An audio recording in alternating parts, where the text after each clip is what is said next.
I'm here outside the TCF Center in downtown Detroit. Of course, that's where more than 900 workers are trying to count the final absentee ballots for the city of Detroit. And as you can hear behind me, there is a group of Trump supporters chanting "Stop the Count." They apparently are not being allowed into the TCF Center, and for that matter, neither am I. Black people forever! I said Black Lives Matter! Black Lives Matter! Black Lives Matter! All Black Lives Matter! We're going to hear live, guys, on Detroit's Northwest East Side, guys. Step back! There's a woman on the ground. Just wait a minute.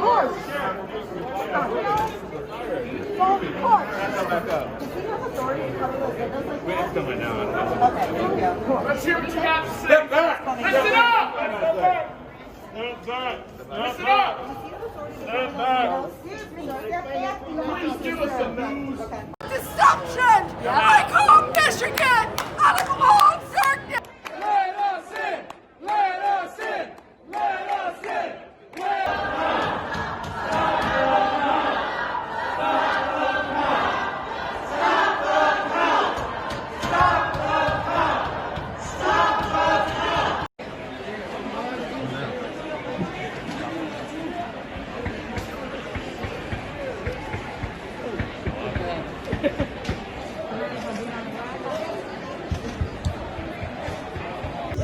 Come on, breaking news. Make sure you watch it on channel 2, 4, and 7. They're all here. The story of the day. Poll challengers aren't allowed in to challenge the vote. Let us in! Let us in! Let us in! It sounds like Joe Biden's going to be the president, and you're mad about that. Like America's Shit. going to get sold off piece by piece. I think this guy's because of your lying here. groupthink and your skin color politics. That's racist. Yeah, I think we're going to have a racist, goddamn president. For sure. Dude, I've saved this more guy's black lying. lives than God himself. I put fire alarms in all the Section 8 towers back here. Every vote! Count every vote! Count every vote! Count every vote! Count every vote! Count every vote! Count every vote! Count every vote!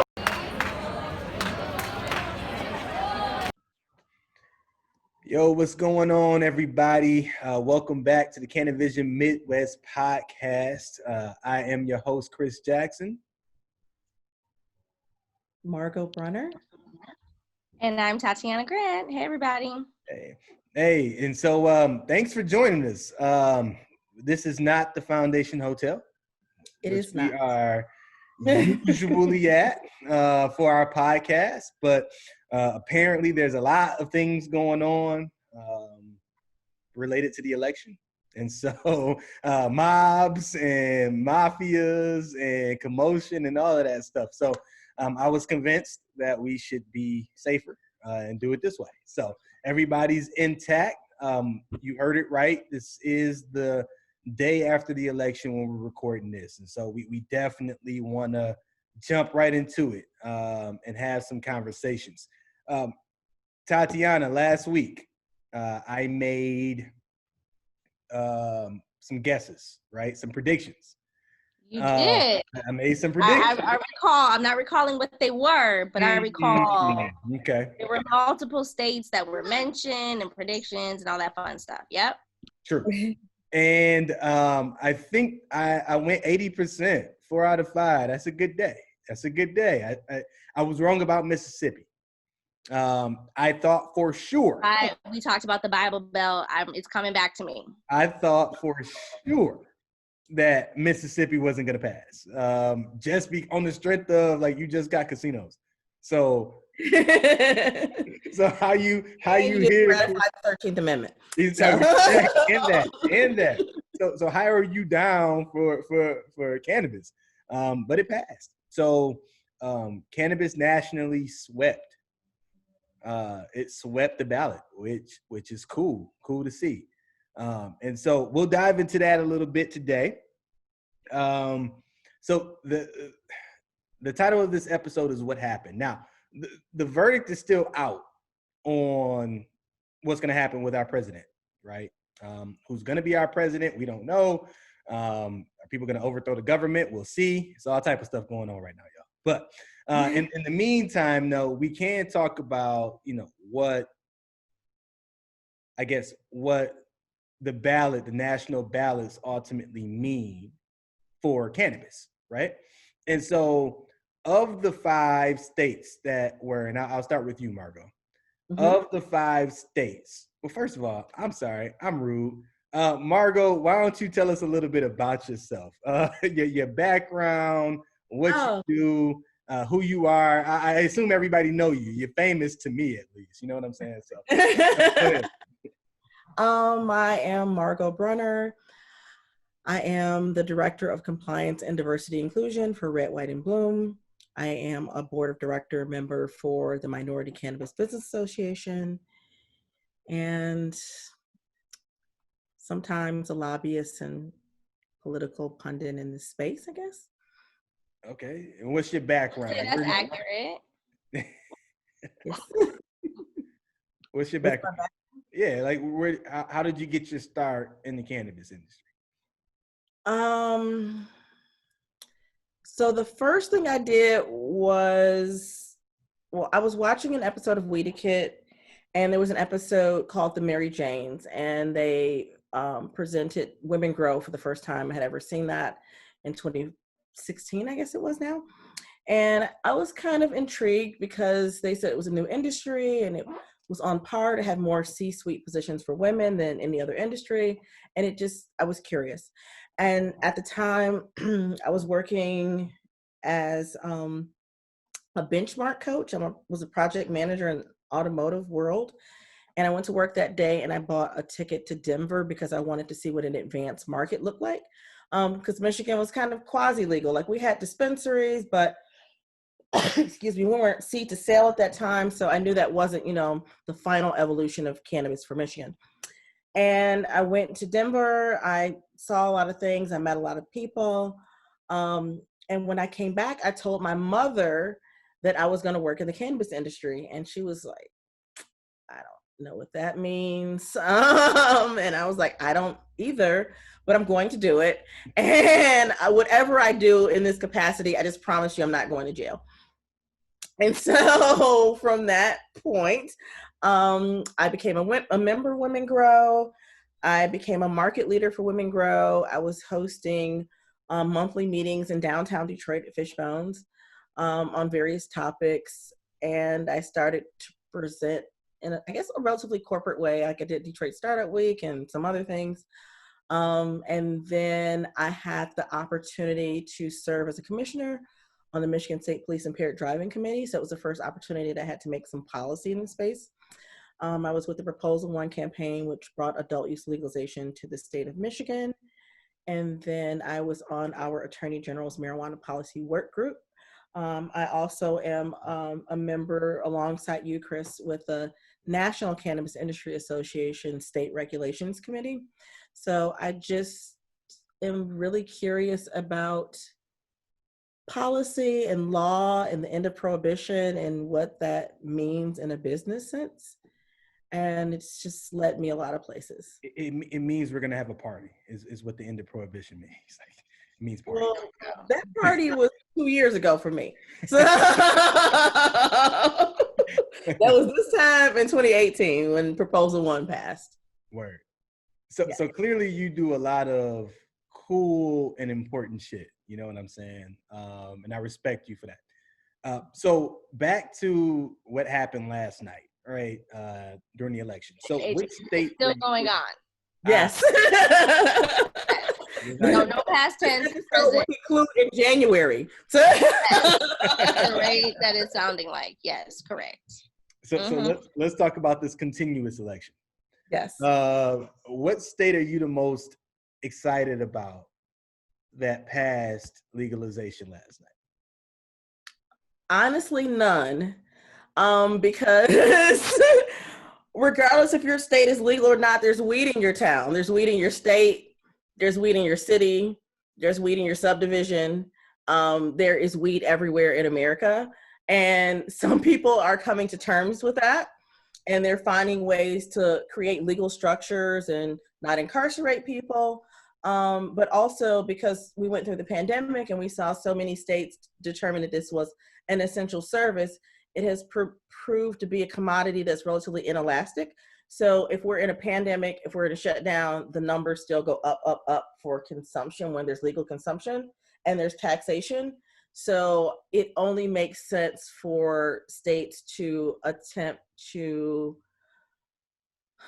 just fall in alignment with what is happening across the nation when it comes to legalization and taxation and regulation. Okay, so what I'm hearing is, correct me if I'm wrong, but what I'm hearing is there isn't any excitement because there's already been a thing. It's just a matter of when it becomes a regulatory thing in your state. Yes, as you well know, there was a lot of weed in Michigan before November 2018. Right. That's not the start.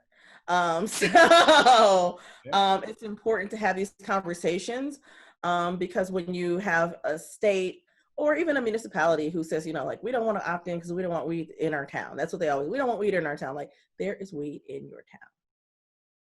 So True. Do you want to tax it and regulate it? Or do you want weed in your town and do you want people to go to jail for a plant? And really, it just boils down to those two things. You know what? Speaking of weed being in your town, it's a good transition. Detroit happens to be a town where weed is located. Where weed has been located for a long time in the legacy market, now a regulated market, medical market, medicinal market. But there's been some talks of some changes. The both of you, Todd and Margeaux, the both of you have been involved in shaping policy in Detroit, and you're on the ground for what's happening. So I'm going to reserve my perspective for now. But I would love to know, let's start with you, Tatiana, right now, if that's cool. Like what was your role in helping the policy? And let's be candid, right? How do you feel about the policy itself? Don't say anything to mess up too many relationships. I'm not here for that. But I certainly want to hear your perspective on the ordinance that was proposed last week. And then where it is now and your perspective on how this plays out. Got it. So just so everyone knows, I'm working from home, so you may hear a toddler in the background. But I served as the chair of the funding committee for the City of Detroit work group for their ordinance. And so, Gianna. And so based on that, when it comes to this, for us, when we were going down the path, it was a matter of determining SEP, so social equity, but being very intentional about ensuring that it was quote unquote legacy Detroiters. So Detroiters who were here, back in the day. I was born in Detroit in the 80s, and it looks nothing like it does now. Wait, what year exactly was it? Don't worry about all that. I went to Bird International early 80s, like in the Cass corridor. So, that being said, it is, kind of honoring and paying homage to those individuals who were residents of Detroit, paying taxes through the good, the bad, and the ugly, and allowing them to have these opportunities, that are now available in cannabis. Now, for me, as a now business person who is now in cannabis, who, based on a number of reasons, my family moved me out of the city when I was younger. Now it prohibits me from receiving some of those benefits. So it's a win-win for some, and then there's others that it is definitely going to hurt. But I don't think any policy is perfect, but I think we're in a decent place to move forward with what we have thus far. And I'll hand it over to Margeaux because we've had lots of texts, lots of conversations, lots of screaming on the phone, lots of laughing, all of it all wrapped up in one. It is, and one, I'm glad that it's over, because you just kind of like you needed to have the other shoe drop. So the complex portion of opting in for the city of Detroit is that the city of Detroit followed a social equity plan for their legacy Detroiters that might look common to what happens in other places, but it looked different than what had happened previously in the state of Michigan. So if I were to tell a person in the state of Illinois, one state over, that we adopted a social equity plan where half of the licenses went to people in that particular municipality and half of those went to industry people, and there's supposed to be some partnerships, that would not be very shocking to people in other places. It was a definite shock to the licensees in the city of Detroit and the state of Michigan, because I don't think they had previously been forced to consider having to partner with municipal people. So it is a win for Detroiters.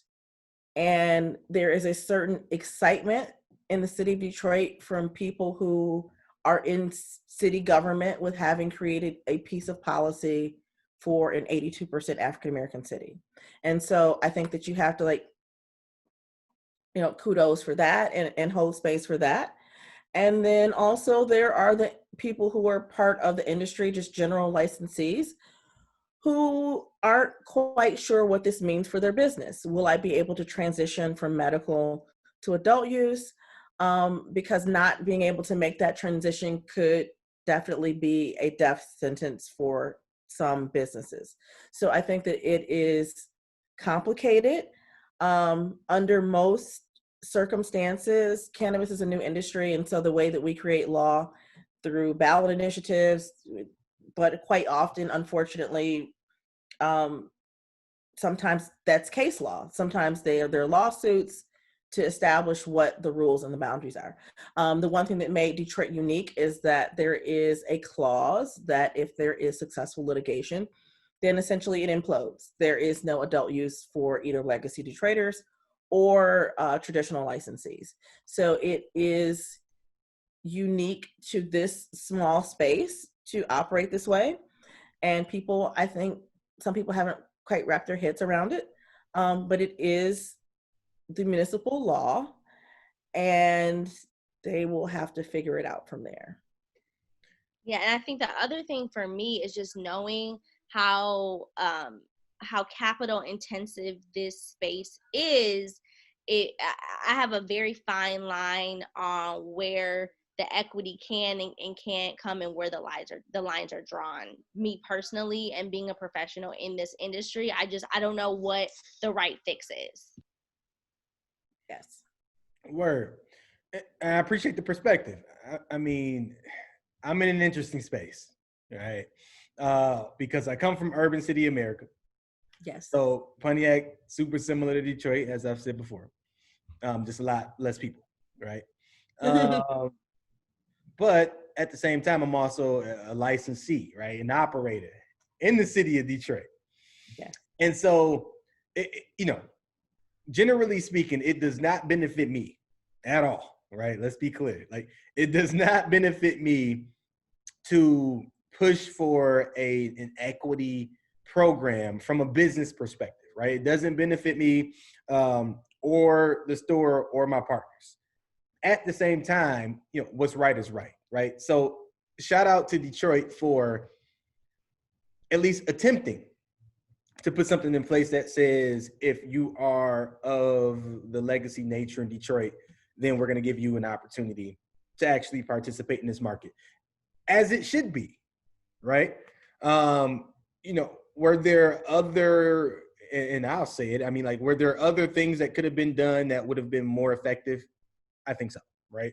In the city of Boston, it goes 1-to-1, right? So for every license that they give out that's not an equity license, they're giving out an equity license.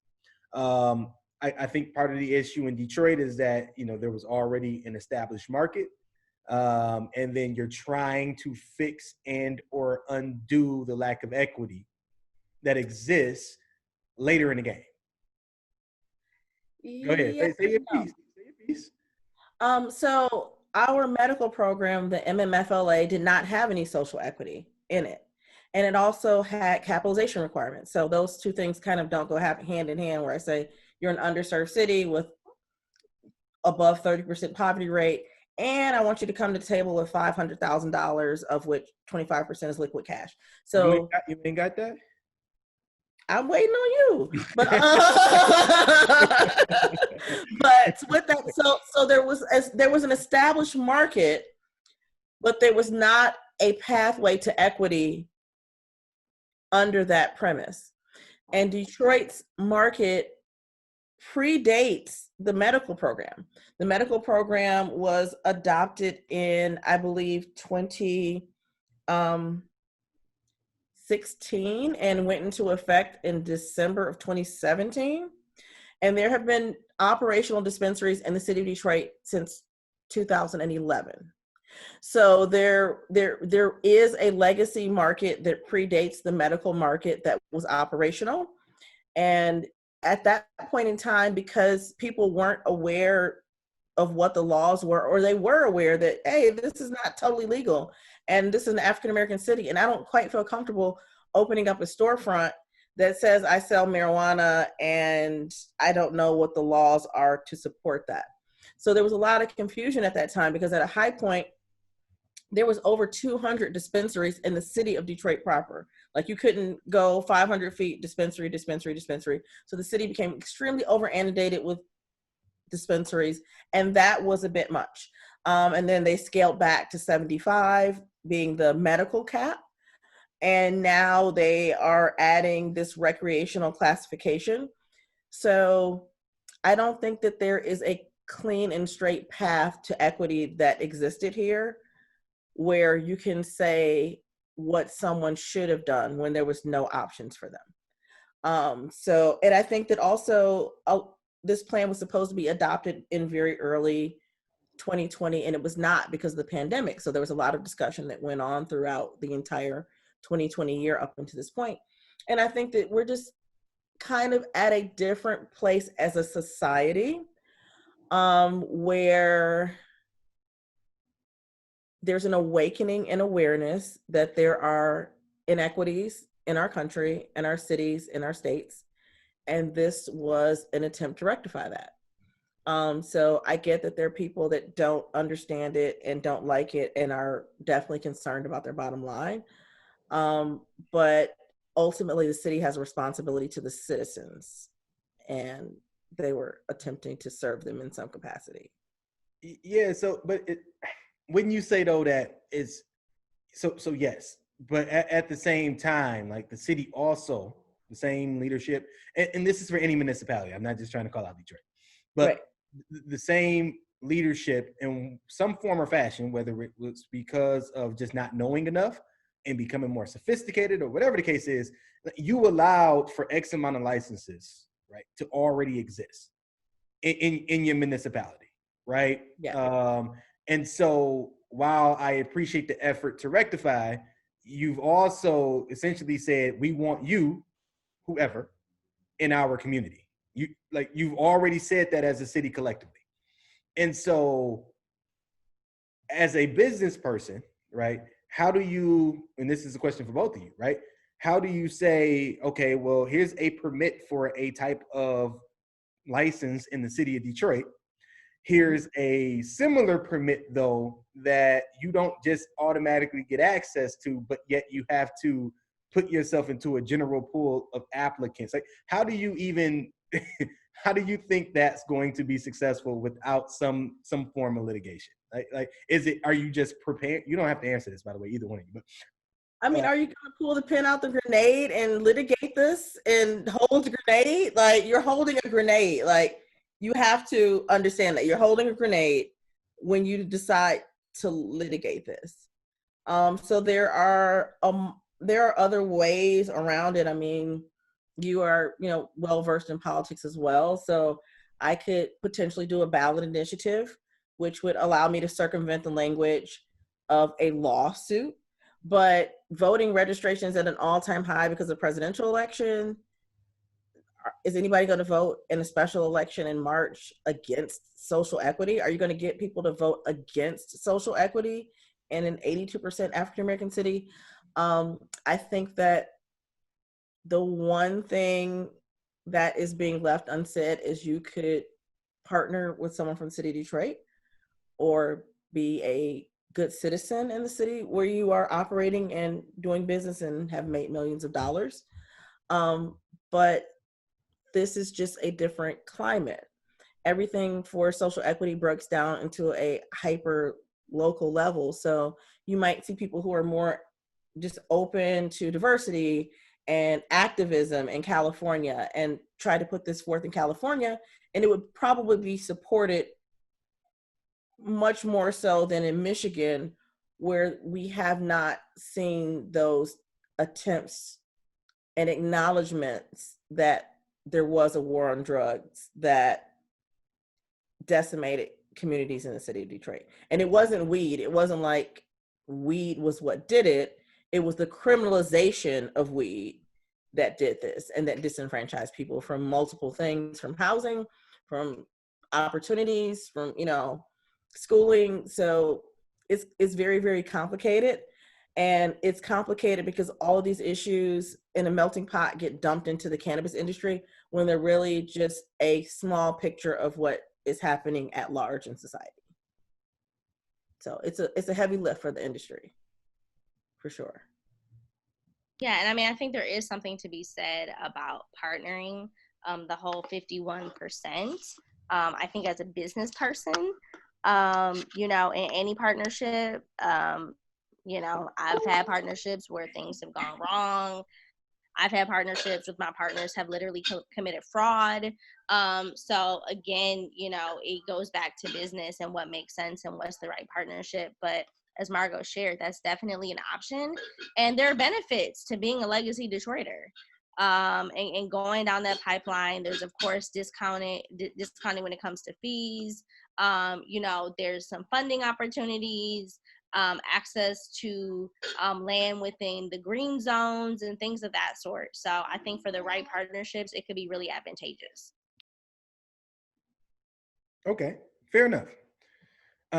Okay, so I in the last couple of minutes that we have, I tried to look at potential solutions, right? It's easy to talk about issues.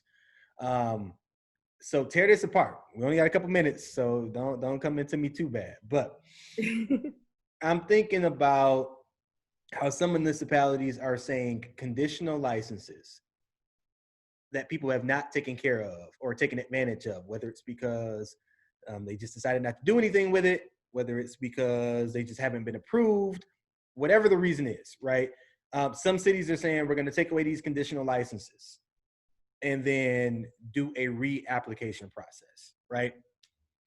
Why is it not the case that Detroit can say, okay, maybe a little bit more than half are operating dispensary provisioning center licenses specifically? The ones that aren't open and or aren't doing anything conditionally, we can take those back, figure it out, right? And then say we're going to set these aside, right, for equity or legacy. What's the issue in trying that approach instead? That I, as a licensee, paid a fee to the city in full. And if I go up to the state level and I get a pre-approval, like there is value in the pre-approval. I don't actually have to open the business. I can sell that pre-approval to another person and use it in a number of other ways. So I think that gets kind of sticky too. Hey, sticky. Now you are looking at what is the value of the pre-approval. So what's the market value of the pre-approval? Like, are you taking away money from me? Like, you could potentially be opening yourself up to litigation. There was a case last year where several licensees sued for a multitude of different reasons, but essentially the state of Michigan had not completed the licensure process in a reasonable time frame, and the people were not approved because of anything that they had not done, but they just said, hey, this process is taking a really long time and we're just going to shut it down. We're going to just, we're going to cut off your license. And they said, hey, no, you can't do that. And they sued and they won at the Michigan State Supreme Court level, and it was proven that they have a provisional license. So even if I'm not operational, I've received a provisional license, and it is mine to do what I want to do with it until it expires or I violate it in some way. I don't think you can just arbitrarily decide to take something back that belongs to another person. I would agree with that. I just, I don't know how you can do that constitutionally, knowing, especially if there's no violations, I can understand, especially in seeing the way certain things go with properties and blight and things of that sort, if time extends and things of that sort. But if those were not put out at the onset of the licenses and permits, I don't think you can then change it and say, well, it has to look like this now. I just don't know how you would go about doing that.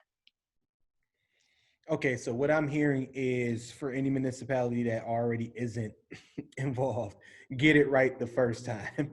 In other words, if you're gonna say, we're gonna give you a license, you got X amount of time to actually do something with it before we take it back if you don't meet certain criteria. One-to-one equity licenses, probably a good start.